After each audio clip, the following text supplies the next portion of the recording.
Les noces d'argent de la Déclaration des Nations Unies sur les défenseurs des droits humains, célébrées par le quintet Miguel Cueto, Romaric Zinsou, Landry Arelacun, Konaïd Akwerenudje, Fréjus Atinglo, ce groupe de 5 juristes béninois résolument engagés dans la défense des droits humains à travers des actions citoyennes pour l'intérêt général, l'heure n'était pas à la gape, mais à la réflexion. Pour le panel retenu pour la circonstance, un représentant de la Cour constitutionnelle, un représentant du quintet, en la personne de la porte-parole, puis une représentante de la CBDH. Les droits humains au Bénin se portent relativement bien. Oui, les droits humains au Bénin se portent relativement bien. Et lorsque nous voyons que le Bénin essaye de ratifier la plupart des instruments internationaux relatifs aux droits de l'homme, lorsque nous voyons que le Bénin, pour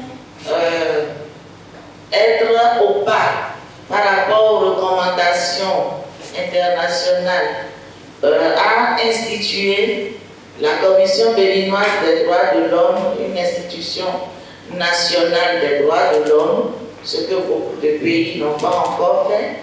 Lorsque nous voyons que le Bénin participe effectivement à l'EPU chaque fois que ce sont tout l'évaluation périodique universelle avec toute la rigueur qu'il faut, lorsque l'institution nationale des droits de l'homme, qui est la Commission béninoise des droits de l'homme, a été élevée au statut A, qui est le statut le plus élevé pour une institution des droits de l'homme sur le plan international, nous pouvons dire que les droits de l'homme vont bien au Bénin. Mais il y a toujours un mais. S'il n'y avait pas de mais, on ne continuerait pas à travailler. Et le mais, on l'a su dans plusieurs aspects. Et ces aspects ont été relevés lors de l'évaluation périodique universelle du Bénin passé, qui est d'ailleurs très récente. Donc, ces mais-là ont été évoqués et je crois que le Bénin travaille déjà à ce que ces insuffisances en matière des droits de l'homme soient corrigées. Nous assimilons aujourd'hui les droits humains à un géant au pied d'argile dans le République du Bénin. Un géant au pied d'argile parce que les droits humains aujourd'hui en apparence ont l'air de bien se porter.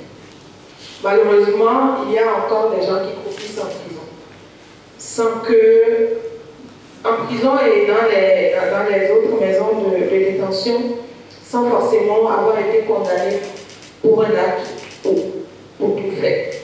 Il y a encore dans notre pays des femmes qui sont retenues dans les hôpitaux, privées de leur liberté, parce que vulnérables et ne détenant pas les moyens de pouvoir payer les prestations qui leur sont fournies.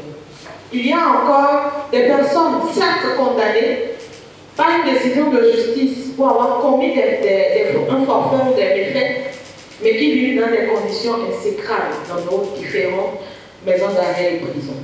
Pour ne citer que ces exemples-là, nous, au Quintet, aujourd'hui, nous assimilons les droits humains à un géant au pied d'argile, nonobstant évidemment tous les efforts qui sont fournis, notamment par la Commission béninoise des droits de l'homme, que nous saluons au passage, pour véritablement les actions qu'elle mène. Nous n'oublions pas la Cour constitutionnelle.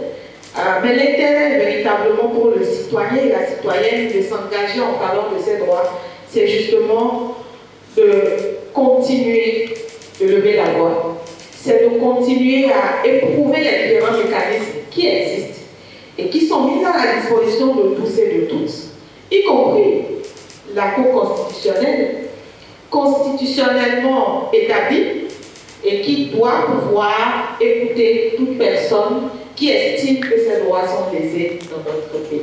Donc l'intérêt, il est actuel et il est encore entier à notre sens. Il arrive au moment où on se demande vraiment quel est le but de notre existence. Pourquoi est-ce que, si nous croyons en Dieu, évidemment, il nous a fait venir sur terre, et quand nous ne serons plus là, qu'est-ce que nous voulons que les autres retiennent de notre passage? Voulons-nous passer et disparaître paraître comme on efface un tableau ou une ardoise, ou voulons-nous passer, mais en laissant des traces? C'est le sens de mon combat personnel et c'est le sens du Quintet, de chaque individu que vous retrouvez dans le Quintet. Et d'ailleurs, ce n'est pas pour rien que nous sommes très tôt et si vite mis ensemble, très tôt et si vite, ensemble et en même temps indépendants. C'est ça qui fait aussi la beauté, la particularité du Quintet. Nous ne sommes ni une organisation non gouvernementale, ni un groupe formellement constitué. Nous sommes des individus qui menaient des actions de façon individuelle, mais qui ont senti le besoin et la nécessité de mutualiser leurs efforts pour, pourquoi pas, faire en sorte que nos voix soient plus entendues et que leur écho résonne encore plus fort. À chaque fois qu'ils viennent vers nous, on regarde la fiabilité et ce qui est en justice. Si on voit que c'est recevable et on est compétent pour juger de ça, on le fait sans problème. Mais quand la façon dont la requête est déposée n'est pas propice, on peut juger que c'est recevable. Mais même quand c'est recevable et tant que ça porte atteinte aux droits humains, la Cour se prononce d'office. Un instant de fructueux échange d'idées, rehaussé par des contributions très enrichissantes, d'une assistance au profil bien diversifié. Pour le comité d'organisation, l'engouement suscité autour de l'événement est la preuve du grand intérêt qu'il revêt. Ce que nous avons présenté aujourd'hui, c'est tout un package en ce qui concerne nos actions déjà posées et les actions à venir.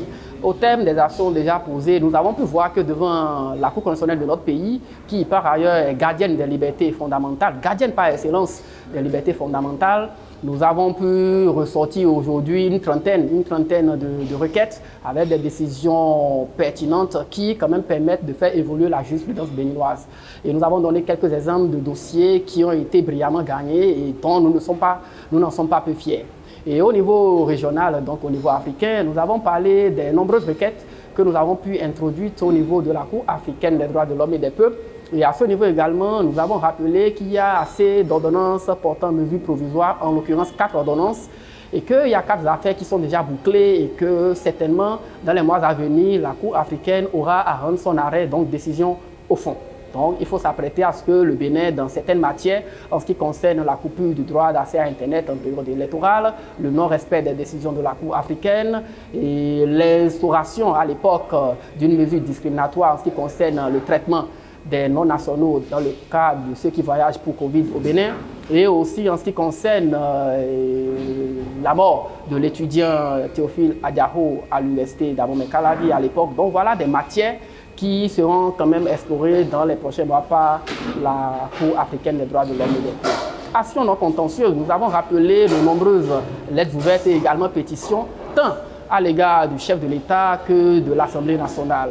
Et nous avons également mis l'accent sur le fait que nous avons eu à organiser une campagne de revendication ou de demande, bien sûr, de justice à l'endroit du journaliste Ignace Ossou qui, en même temps, avait été appréhendé par la justice de notre pays. De tout temps et en tout lieu, les droits humains sont confrontés à cette difficulté-là, c'est celle de leur respect dans leur entièreté.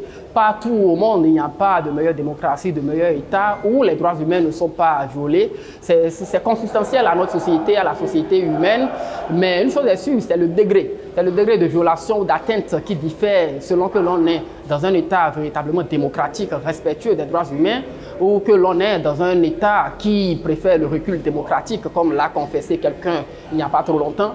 Et donc, c'est ce qu'il faut constater. Mais il faut dire que nous, si nous continuons, c'est parce qu'il y a des violations des droits humains. S'il n'y en a pas, c'est que nous-mêmes, nous n'existons pas. Mais tant qu'il y en a, nous allons continuer à exister.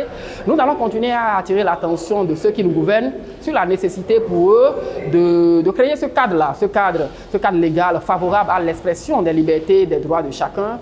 Et nous allons continuer à leur rappeler que les violations des droits humains, si elles ne sont pas consubstantielles à leur régime ou à leur passage à la tête des différentes institutions étatiques, et ces violations-là méritent quand même d'être minorées en fonction des engagements que nous avons pris nous-mêmes librement et au nom de notre souveraineté, de ce que nous avons décidé au Bénin, par exemple, depuis 1990. Il est important que nous puissions continuer à respecter ces droits-là. Le clou de la journée aura été la déclaration d'un message de plaidoyer pour le moins très attendu.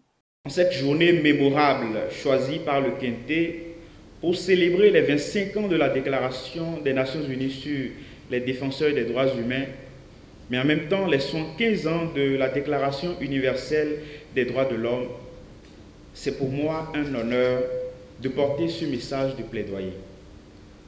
Nous sommes réunis ici représentant un éventail diversité d'acteurs des droits humains pour réaffirmer avec conviction notre engagement en faveur des droits fondamentaux, ces droits dont nous jouissons du simple fait que nous sommes des êtres humains. Aujourd'hui, nous saluons les pas accomplis dans cette quête, mais nous reconnaissons surtout les défis qui persistent.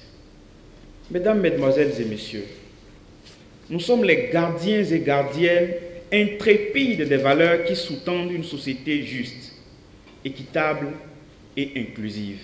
Nous sommes la voix des personnes qui sont réduites au silence, les mains qui se tendent pour secourir les opprimés.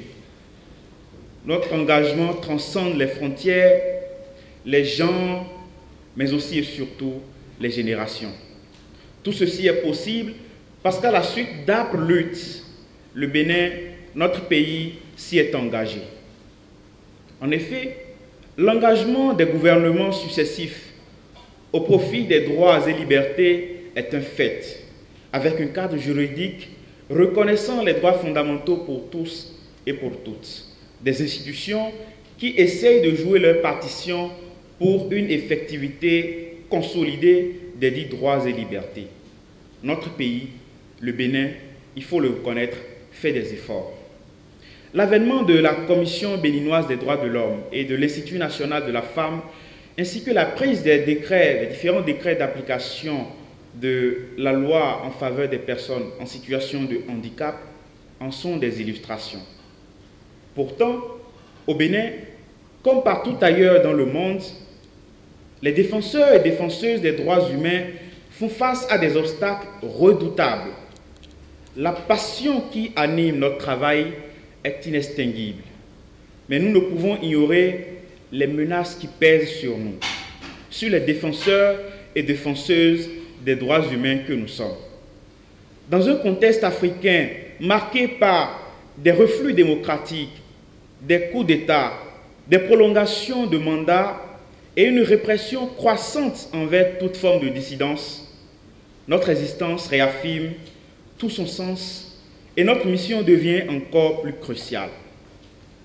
Chers amis, le futur des droits humains et des libertés se profile avec l'énergie des générations à venir, notamment celle des jeunes et des femmes.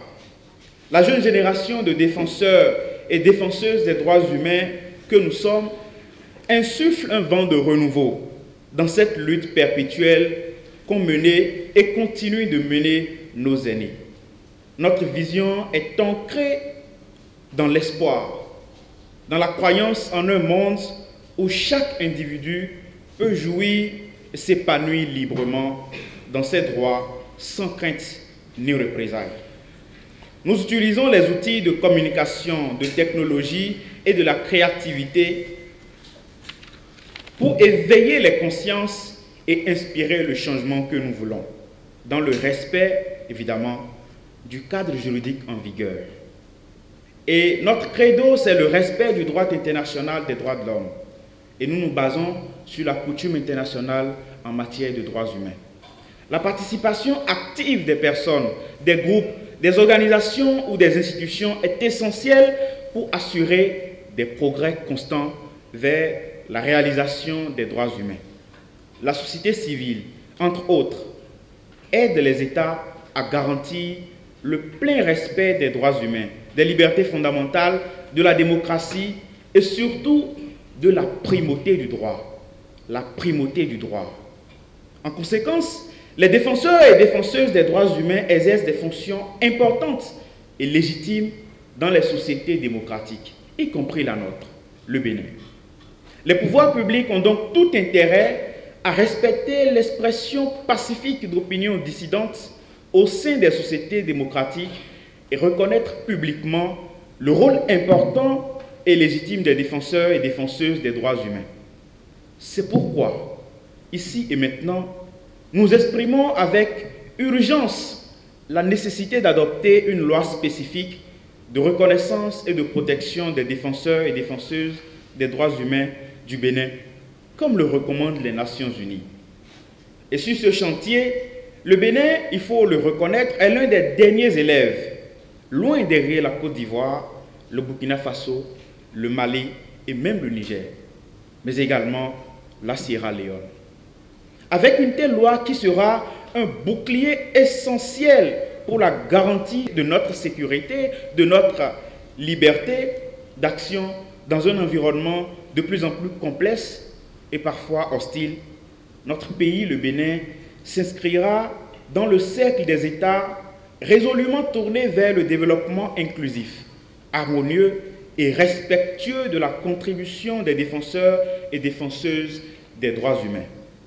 Il serait ingrat de notre part de nier les efforts consentis par différents acteurs avant nous à cette fin. Notre voix est une de plus. Nous espérons qu'elle résonnera haut et fort dans les couloirs du ministère de la Justice et de la Législation et que son écho retentira à l'hémicycle afin que M. Louis Vlavonou, président de l'Assemblée nationale, et les autres représentants du peuple fassent dès à présent de ce dossier une priorité. Que dis-je? Une urgence.